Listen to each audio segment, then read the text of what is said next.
그림 속의 미녀.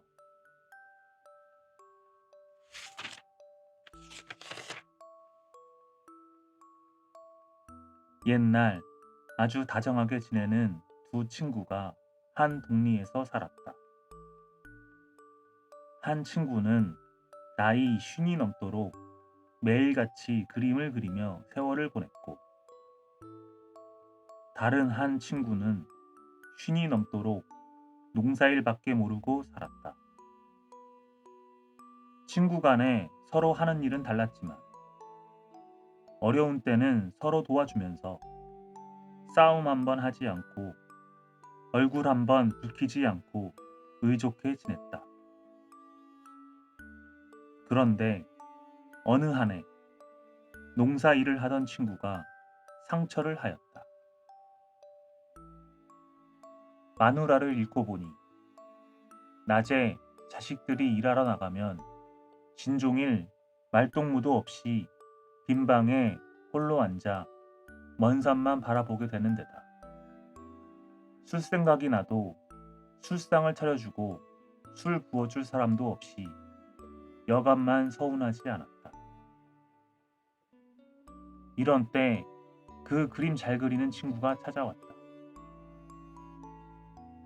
한 동리에 살지만 친구가 오니 반갑고 반가운 끝에 자연히 말을 주고받았나니 서러운 말이 절로 나왔다.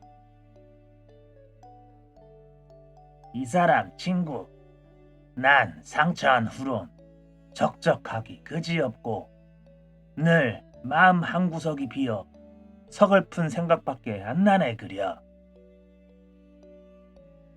그럴 테지. 그럼 내 친구의 그 적적한 마음이나 풀어주지. 어떻게 하면 되나? 며칠만 기다리게. 그림 그리는 친구가 적적한 마음을 풀어준다니 고맙기는 한데 어떻게 한다는 말 한마디 하지 않고 가버리니 더욱 안타깝기만 하였다. 하지만 며칠 기다리라고 했으니 안타까운 대로 하회를 기다리는 수밖에 없었다. 과연 며칠이 지나자 그림 그리는 친구가 왔는데 그는 싱글벙글 웃으며 상처한 친구 앞에 그림 한 장을 내놓았다. 상처한 친구 그 그림을 보니 천실만실 휘늘어진 수영버들 아래 아담하고 정결한 삼간 초가가 있고 환한 방에는 달 속의 항아 같고 하늘의 선녀 같은 여인이 머리 숙이고 곱게 앉아 있었다. 그림도 잘 그린 명화였지만 그림 속의 여인은 절세의 미인이었다. 그런데 상처한 친구는 이 그림 한 장을 가지고 어떻게 적적한 마음을 푸는지 알 길이 없었다. 이 사람 친구, 그림은 잘 그렸네만 이걸 가지고 적적한 마음을 어떻게 푼다고 그러나. 그림 속의 떡이라더니 그림 속의 미녀는 보기만 이뻤지. 나와 말 한마디 할 테란 말인가? 술 한 잔 부어줄 테란 말인가? 이건 공연히 남의 마음만 동하게 하는 걸세. 친구, 그렇지 않네. 이 그림은 조화가 있는 그림일세. 내 친구를 위해 온갖 지성을 다했으니 내 시키는 대로만 하세. 정 심심하면 이 그림 속의 미녀를 보고 여기 내려와 한 잔 부으세. 하란 말일세. 그러면 술동무도 되고 말동무도 되어 적적하지 않을 걸세. 하지만 자네 절대 부정한 마음을 가져서는 안 되네. 부정한 마음만 가지면 모든 것이 허사가 되네. 이것 참 감사하이. 꼭 친구 부탁대로 할 테네. 그림 그리는 친구가 돌아가자 상처한 친구는 그 그림을 방에 붙여놓고 쳐다보았다. 그림이라도 쳐다보니 그림 속에 미녀가 앉아 있어 방에 홀로 앉아 있기보다는 퍽 나은 데다 쳐다볼수록 그 그림의 미녀가 정다워져 견딜 수가 없었다. 그래서 상처한 친구는 시험 삼아 친구가 시켜주던 대로 이 사람, 걔 앉아만 있지 말고 얘 와서 한 잔 부세 하였다. 그러자 방 안에 향기가 진동하더니 정말 그림 속에서 절세 가인이 나와 술상을 차려놓고 술을 부었다. 어서 드시와요. 어허, 그 술 참 맛이 좋다. 한 잔 더 부으세. 그림 속에 있던 미녀는 시키는 대로 아미를 숙이고 술 한 잔을 또 부었다. 이렇게 한 잔, 두 잔 부어주고 마시고 하다 보니 상처한 친구는 술도 권하게 되고 기분도 좋아져 적적하던 마음은 구천에 간 듯 말끔히 가셔지고 말았다.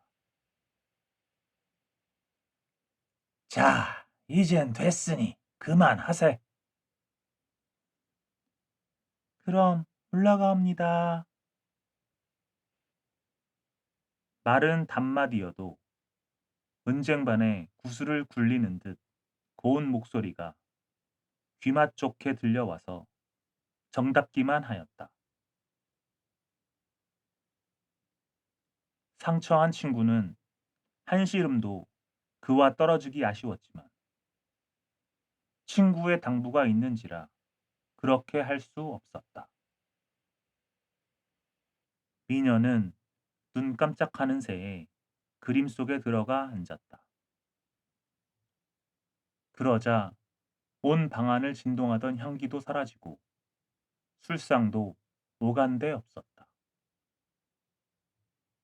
그 후부터 상처한 친구는 그림 잘 그리는 친구 덕에 날마다 그림 속의 미녀한테서 술도 받아 마시고 적적할 때는 서로 말도 주고받으며 명절같이 즐거운 나날을 보냈다. 그런데 꿈같이 달콤한 나날이 하루하루 지나가니 상처한 친구는 그림 그려주던 친구의 당부는 말끔히 잊어버리고 그림 속의 미녀와 수작질을 할 부정한 마음을 먹게 되었다. 어느 날 상처한 친구는 술 생각도 나지 않는데 그림 속의 미녀를 불렀다. 이 사람, 이리 오세. 그러시와요. 미녀는 그림 속에서 나오자 전처럼 술상을 차려놓고 술을 부었다. 그런데 상처한 친구는 술 생각보다 꽃 같은 미녀를 품에 안고 잘 생각이 불같이 일어나 견딜 수가 없었다. 상처한 친구는 권하는 술은 받지 않고 덥석 미녀의 손을 잡아 쥐었다. 왜 이러세요? 이제는 우리 부부간이 된 셈인데 내 청을 들어달라고. 안 돼요. 안 되긴 뭐가 안 돼? 상처한 친구는 미녀가 뭐라던 그 꽃같은 여인을 와락 품에 끌어안으려 했다. 그런데 상처한 친구가 미녀를 끌어안기도 전에 휙 하는 소리와 함께 그림 속의 여인은 오간데 없이 종적을 감추고 벽에 붙인 그림에는 수양버들과 초가상감밖에 남지 않았다. 모든 것이 허사로 되고 말았다. 이제 더는 술도 받아 마실 수 없게 되고 적적한 심에도 풀 데가 없었다. 상처한 친구는 천만 낭망하여 친구를 찾아가 사연을 아뢰고 잘못을 빌며 다시 한번 그 미녀가 나타나게 해달라고 간절히 청하였다. 그랬더니 그림 그리는 친구가 후 하고 한숨 쉬고는 상처한 친구를 보고 말했다. 사람이 욕심이 과하고 보면 친구 말도 귀에 들어가지 않는 법일세. 그 여인은 인간세의 사람이 아니라 하늘에 사는 선녀일세. 네, 한번 본 바 있어. 친구에게 그려준 건데. 친구 욕심이 과해서 이제 더는 친구를 볼 수 없게 됐네. 이제는 방도가 없네. 적적한 대로 혼자 지내세. 이리하여 상처한 친구는 더는 그림 속의 미녀와 마주 앉아 즐길 수 없게 되었다 한다.